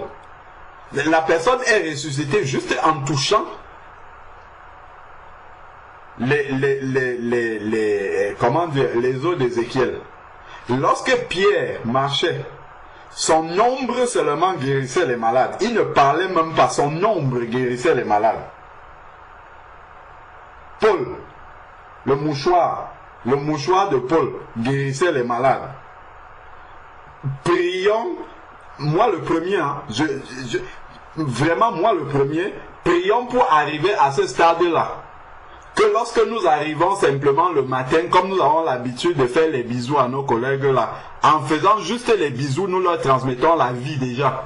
S'ils sont malades, ils sont guéris comme ça au fur et à mesure que nous les saluons. Si c'est la poignée de main, par notre poignée de main, ils reçoivent la guérison directement. Juste ça. Moi je crois que les enfants, si nous réussissons à devenir des enfants de Dieu qui avons conscience de qui nous sommes, c'est-à-dire que le créateur de l'univers habite à l'intérieur de nous, ces choses-là vont devenir possibles. C'est une question de foi. C'est parce que notre foi est petite. On pense que manifester cette grâce de Dieu est liée aux paroles que nous prononçons, en oubliant que celui qui fait ces choses-là, il habite déjà à l'intérieur de nous. Ce n'est pas que nous l'appelons du ciel. Les Israélites dans l'Ancien Testament appelaient Dieu du ciel. Mais lui, il habite à l'intérieur de nous. Avec cette autorité-là. Donc quand je tends la main pour saluer un collègue, c'est Jésus qui est en train de le saluer. Je ne sais pas si on voit. Si j'ai cette foi, le problème c'est que moi quand je salue mes collègues en arrivant, je pense que c'est Alain Patrick qui est en train de les saluer. C'est pour ça que ça n'a aucun effet. Mes salutations à un collègue, c'est la même chose que le collègue lambda qui vient aussi saluer. Parce que je salue en tant que collègue, je ne salue pas en tant que représentant et ambassadeur du royaume des cieux là où je suis. Si j'avais cette conscience-là en le saluant, que quand je serre sa main comme ça, c'est Jésus-Christ. C'est Jésus-Christ qui est en train de serrer la main à cette personne-là, mais les miracles commenceraient à s'accomplir. C'est-à-dire que quand tu finis de saluer un collègue comme ça, c'est même lui qui va te dire « Hey, j'étais malade, on dirait que ma fièvre est partie. J'avais, je sais pas moi, j'avais le rhume, je ne me mouche plus. » Je crois qu'il y a vraiment encore... Que Dieu soit même béni. Que Dieu soit béni. Parce que je crois que toutes les circonstances là où on n'arrive pas à prier, c'est parce que Dieu veut qu'on élève notre niveau de foi. C'est pour nous amener à élever notre niveau de foi. Parce que ces circonstances-là, effectivement, vont nous amener à travailler encore davantage la foi. Pour arriver à ce niveau-là. Pas pour les sœurs seulement, mais même pour nous les frères, en commençant par nous, d'abord. Donc, voilà encore une autre perspective qui m'est venue à l'esprit en lisant ce verset. C'est que la vie est en nous. Et cette vie-là, elle coule au travers de nous. Le Seigneur demande d'imposer. S'il demande de poser la main sur les malades, c'est parce que en posant la main, on leur communique quelque chose. Il aurait pu dire de parler seulement, de prier en prononçant des... Mais là, il parle, si tu crois, ça commence par là. Les miracles qui accompagneront ceux qui auront cru. Donc ça demande la foi. Et donc, avec cette foi-là, en touchant quelqu'un, c'est la vie du Seigneur qu'on lui transmet, comme Jésus lui-même il pouvait faire. Hein. Il y a plusieurs cas, les cas ne me viennent pas où Jésus n'a même pas parlé. Certaines fois, il touche vraiment quelqu'un comme ça, et puis la personne est guérie directement. Et dans d'autres cas, il parle. Amen. Amen. Le texte que tu cherchais, c'est dans Romains 13. 2 Rois 13, à partir du verset 20. Voilà, frère, s'il te plaît, lis. Comme ça, ça va booster notre foi. À nous tous. S'il te plaît. Moi-même, je suis le premier.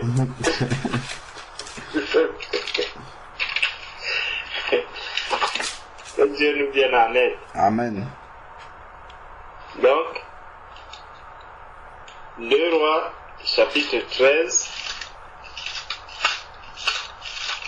à partir du verset 20. Bon, prenons à partir du verset 18. Élisée dit encore, prends les flèches, et il les prit.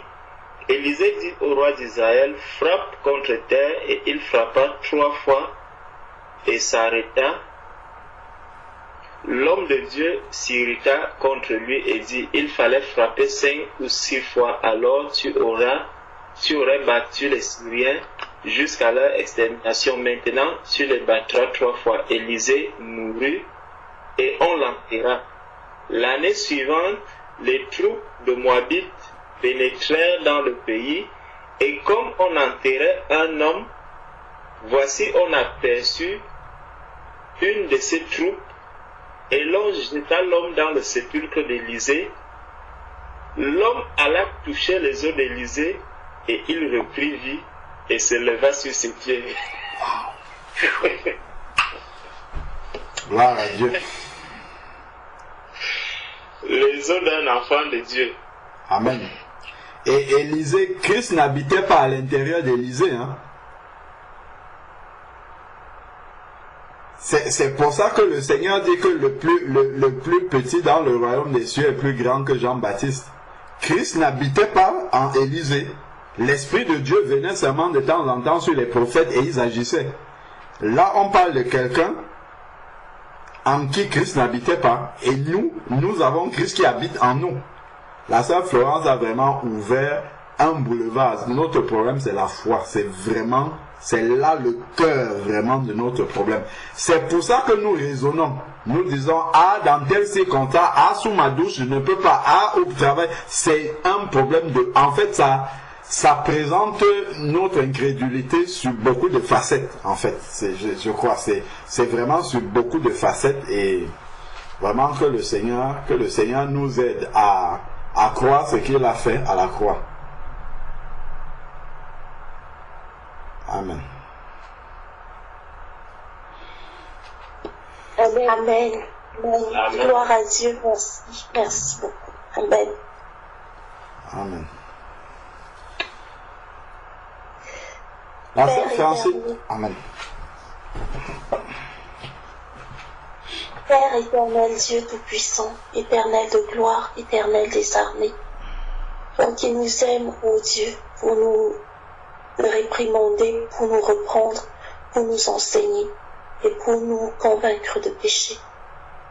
Père, nous te prions de nous pardonner à chaque fois que nous nous sommes égarés, loin de ton obéissance, loin de ce qui plaisait à ton cœur, à chaque fois, éternel, où nous n'avons pas fait ce qui t'est agréable. Et nous te prions, Père, dans le sang précieux de ton agneau, de nous purifier de ce péché, afin que notre communion avec toi puisse être rétablie en esprit et en vérité. Père très saint, merci infiniment de nous donner ce don d'augmenter en nous ce don de foi éternelle, afin que nous te soyons agréables, car tu as dit, à la fin des temps, est-ce que tu trouveras encore de la foi? Merci de nous fortifier en cela, Père. Merci de nous bénir, merci de nous aider. Et aide-nous, Éternel, à ne pas tomber dans les ruses de l'ennemi, et convainc-nous, Éternel, dans tout ce qui est bon pour toi. Tu as dit que tu nous envoyais le Saint-Esprit qui nous enseignerait toutes choses. Nous avons confiance en toi, Père. Merci infiniment. Au nom précieux de ton Fils Jésus-Christ. Amen. Amen. Amen. Amen.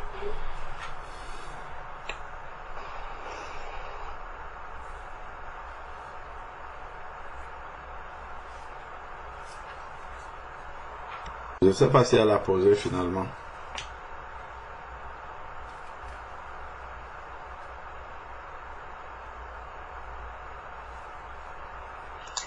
Non, frère, j'ai posé ma question. En fait, ce qui m'a été ajouté, en fait.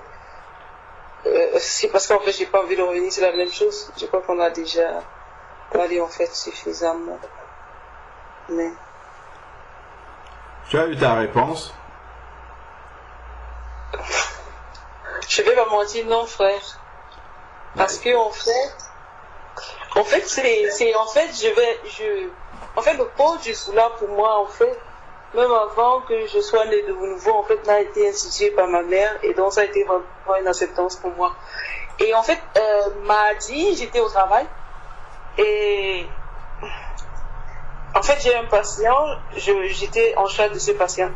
Donc, en fait, quand le me dit que le patient mourait, je prie toujours pour mes patients avant de sortir. On m'a dit qu'il mourrait, et on m'a dit qu'on a changé tous les antibiotiques, ça ne marche pas. On m'a dit que tous ces soins liés au service palliatif, ça ne marchait pas.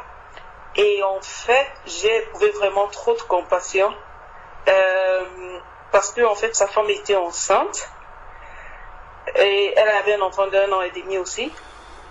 Donc en fait, je suis allée dans sa chambre. Et quand je suis allée dans sa chambre en fait est la plus proche et elle est collée à celle du manager. Et ça me brûlait, et puis j'ai appelé la sœur Hélène par moi, m'a j'ai dit, mais ça me brûle, j'ai tellement envie de prier pour cet homme, je ne sais pas, tellement, en fait, il ne connaît pas le Seigneur, le prêtre est venu le voir, et puis ils ont fait ce qu'ils ont fait dans la chambre, en fait, je sais qu'il ne connaît pas le Seigneur. Je suis entrée dans sa chambre, je lui ai dit, Marshall, depuis hier, je suis entrée dans ta chambre, en fait, j'ai envie de te poser une question, est-ce que je peux prier pour toi? Et franchement, je sais que tu peux dire non, parce que en fait, c'est la loi ici. Oh, tu peux dire non, mais vraiment, j'ai eu cette envie de prier pour toi. Il m'a regardé, il a souri, il a dit, j'ai vraiment envie qu'on prie pour moi. Je n'avais pas de foulard, et il fallait que je prie. Et la porte ne pouvait même pas se fermer. Donc, en fait, j'ai bloqué la porte, et j'ai prié pour lui. Et en fait, il m'arrive parfois comme ça avec les patients, en fait, que je les vois seulement pour 2-3 minutes. C'est vrai, il faut toujours avoir le foulard, mais je me demande, c'est pas que je vais aller à l'encontre du Seigneur. Le voir pour moi, je l'aime, j'aime même porter, je porte tellement, ça me dérange pas. Mais c'est en fait dans cette situation-là, quand on a tout parlé, est-ce que j'ai fait mal de le faire? Parce que bon, c'est vrai, je suis rentrée, j'ai encore prié pour lui, parce que c'est ce que je lui ai dit à la fin de journée. Quand je vais rentrer à la maison, que poser, je vais encore plus prier pour toi. Mais à ce moment-là, j'ai vraiment eu envie de parler, parce qu'en fait, on lui a demandé, il avait 2 choix, il a dit qu'il préfère rentrer, mourir à l'hospice, parce qu'il ne veut pas mourir près de sa femme. En fait, ça m'a fait vraiment mal. Je ne sais pas, en fait. Donc, en fait, toutes les explications qu'on a données, j'ai compris alors que ma bonne dose de prière sera le matin, en fait, pour tous mes patients directement. Et ça me paraît un peu difficile, parce que j'ai toujours rempli de compassion pour ceux qui sont toujours très proches de moi. En fait, je me trouve toujours contraire dans ces situations, et souvent dans les situations d'intimité que je suis avec eux, c'est du genre, je leur demande là, et s'ils disent oui, je prie pour eux.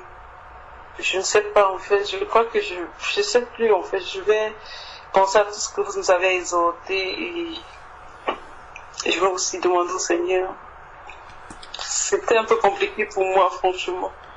Je ne savais pas quoi faire. Je crois que partout où Dieu nous envoie travailler, il sait ce que nous rencontrons là-bas, et il sait aussi ce qu'il dit dans sa parole, et je crois que Dieu n'est surpris par rien. En fait, ce n'est que nous-mêmes qui pouvons être surpris. Dieu, lui, n'est pas surpris. Il n'est pas surpris que sa parole ne puisse pas s'appliquer dans un milieu. Comme je disais tout à l'heure, vraiment, si on se retrouve dans une désobéissance, c'est que le problème est de notre côté. c'est que c'est peut-être quelque chose que Dieu veut mettre en lumière, comme Nadia expliquait tout à l'heure par rapport à Déborah, que c'est peut-être que Dieu veut t'éclairer quelque part, qu'il faut toujours avoir quelque chose à côté pour mettre sur la tête. Moi, je serais toi, je n'irais, parce que si tu vas demander au Seigneur, est-ce que j'ai bien fait, c'est-à-dire que tu demandes, Seigneur, est-ce que ta parole là, dans cette circonstance-ci, doit s'appliquer ou pas? Pourtant, Dieu, sa parole est sa parole. Elle n'est pas autre chose. Elle est sa parole. Donc, c'est vraiment, moi je serais parti devant le Seigneur en demandant, Seigneur, j'ai souvent compassion de prier pour les malades. Comment est-ce que je peux t'obéir dans cette circonstance-là? Le Seigneur, il va te répondre, mais il ne peut pas te répondre en contournant sa parole, en te disant, toi particulièrement, comme tu avais des personnes qui veulent déjà mourir, désobéir à ma parole, parce qu'ils ont eu toute la vie, hein, ma soeur. Ils ont eu toute la vie pour accepter Jésus-Christ. Je ne suis pas sûr que tu sois la première personne à leur parler de Jésus. Ils ont eu toute la vie pour ça. Bon, au dernier moment, ils ont la grâce, il y a une infirmière qui croit en Dieu, qui est là, qui a compassion d'eux, mais la prière, même le matin, pour eux, ce n'est pas le cas le plus difficile. Donc, en priant le matin, en remettant chacun des patients, s'il y en a qui seront près de la mort, s'il y en a ainsi de suite, vraiment, que le Seigneur puisse exaucer ces cas-là. Parce que le frère a lu un verset qui est très important tout à l'heure. Peut-être on n'a pas vraiment prêté attention à ce verset. Il dit, ce verset-là dit, l'esprit des prophètes est soumis aux prophètes. L'envie de prier vient d'où? Qu'est-ce qui suscite l'envie de prier? Hein, sœur Francine, qu'est-ce qui nous pousse à prier? Qu'est-ce qui suscite l'envie de prier? En fait, moi, je pense que c'est le Seigneur, hein, définitivement. Ah, ok. C'est le Seigneur. Est-ce que Jésus lui-même il descend à côté de toi pour te dire, sœur Francine, prie? Non. Et comment est-ce qu'il le fait? En fait, c'est les œuvres qu'il a mis, en fait, par son Esprit Saint, et les œuvres qu'il a préparées au préalable pour nous. Merci beaucoup. C'est son esprit qui te pousse à prier. Or, l'Esprit Saint qui te pousse à prier à ce moment-là, c'est lui qui a inspiré la parole de Dieu. Est-ce que tu penses qu'il peut contredire ce que lui-même il a inspiré là? Non, frère. Voilà. Donc, il ne peut pas se contredire. Donc, forcément, si on n'arrive pas à s'aligner avec la parole de Dieu, c'est que c'est nous qui avons un problème. Et il faut trouver où est le problème, comment est-ce qu'on peut le résoudre. Donc, en fait, c'est qu'on prend le problème d'une manière... Ah non, si j'ai été coincé dans cette situation-là, c'est que forcément, au niveau de la parole de Dieu, on peut quand même faire une entorse. Alors que non. Si la parole de Dieu fait une entorse, ça veut dire que le Saint-Esprit qui a inspiré cette parole, lui aussi, il inspire la désobéissance. Tu vois, et ça fait désordre en fait. Ça fait que Dieu n'est plus un Dieu d'ordre, et le frère avait lu ça aussi tout à l'heure. Donc si nous partons déjà du fait que l'esprit des prophètes est soumis aux prophètes, le Saint-Esprit a inspiré quelque chose. S'il inspire la prière, ça veut dire qu'elle peut être mise en pratique, dans l'obéissance à la parole de Dieu. Ça veut dire, et que Dieu est un Dieu d'ordre. Donc, nécessairement, ça veut dire que je peux pouvoir vraiment être pleinement dans la volonté du Seigneur, sans avoir à désobéir. Mais le Seigneur peut, enfin, le Seigneur même pas peut, le Seigneur va te montrer comment est-ce qu'il faut faire. Mais si dans ton cœur tu as déjà admis que, bon, de toute manière, là il n'y a pas le choix, ils sont en train de mourir, il faut absolument que je prie pour eux, et puis de toute manière, Dieu va accepter ça, qu'il le veuille ou pas, il doit seulement accepter parce que je n'ai pas le choix. Dieu, en même temps, le Saint-Esprit ne nous force pas, hein. Tu vois, il va nous laisser libres de le faire. D'ailleurs, et puis les résultats même, j'entendais tout à l'heure, ah j'ai prié, tel a été guéri. Les résultats ne garantissent pas que on est dans la volonté de Dieu. Hein. Je crois que nous devons connaître beaucoup de femmes qui ont des ministères de puissance, qui prient pour les malades, qui prient pour beaucoup sans foulard, qui prophétisent la vérité et ça s'accomplit. Au nom de Jésus, et guérissent les malades et font beaucoup de choses sans foulard, ça s'accomplit. Mais est-ce que c'est alors la volonté de Dieu maintenant qu'elle fasse ça? Non. Non, frère. Pourquoi? Parce que Dieu est bon.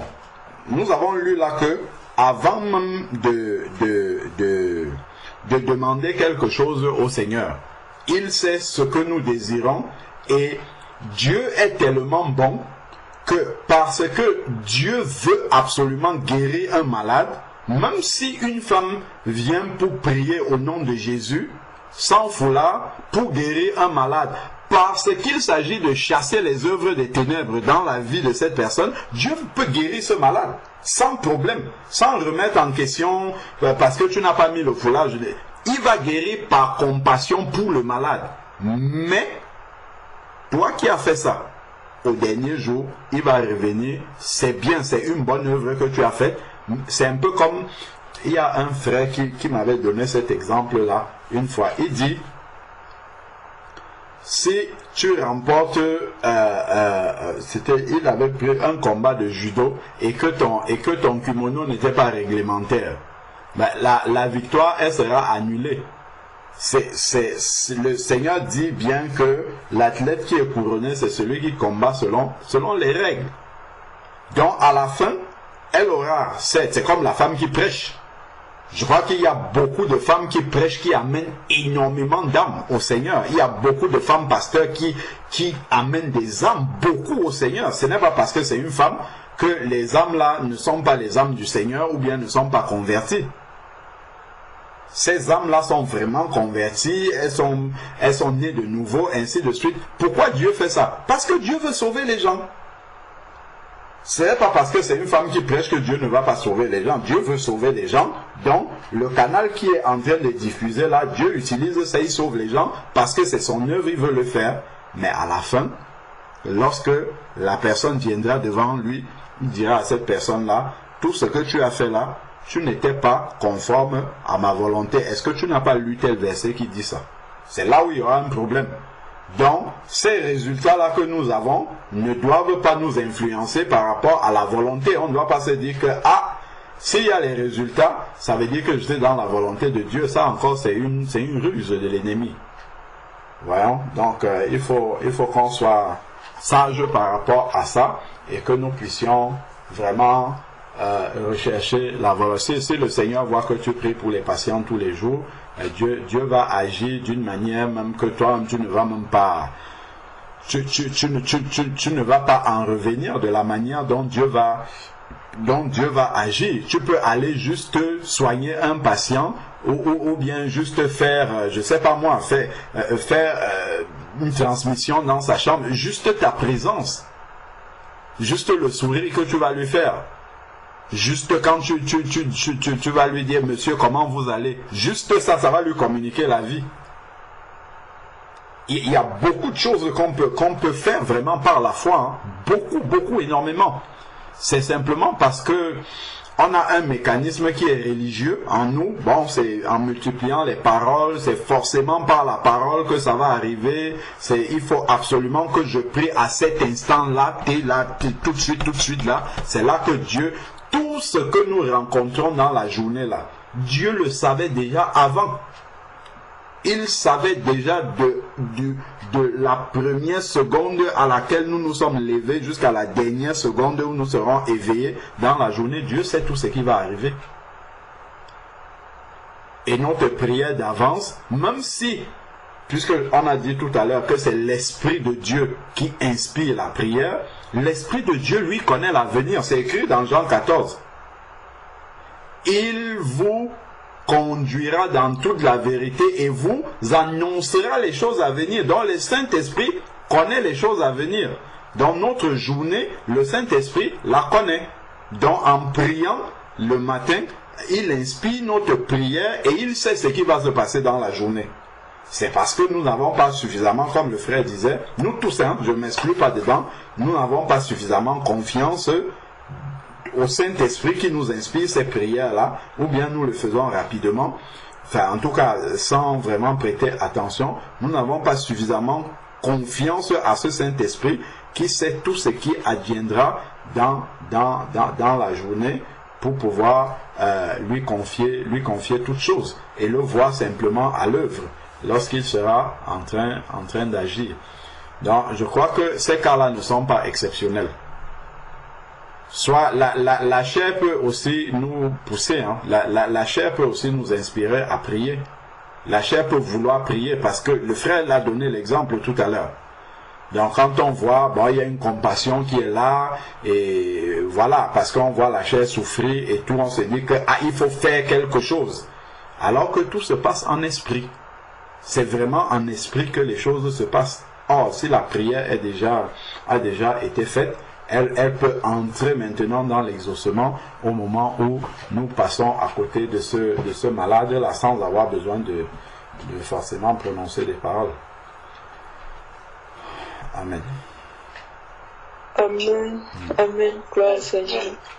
Amen. Amen. Amen.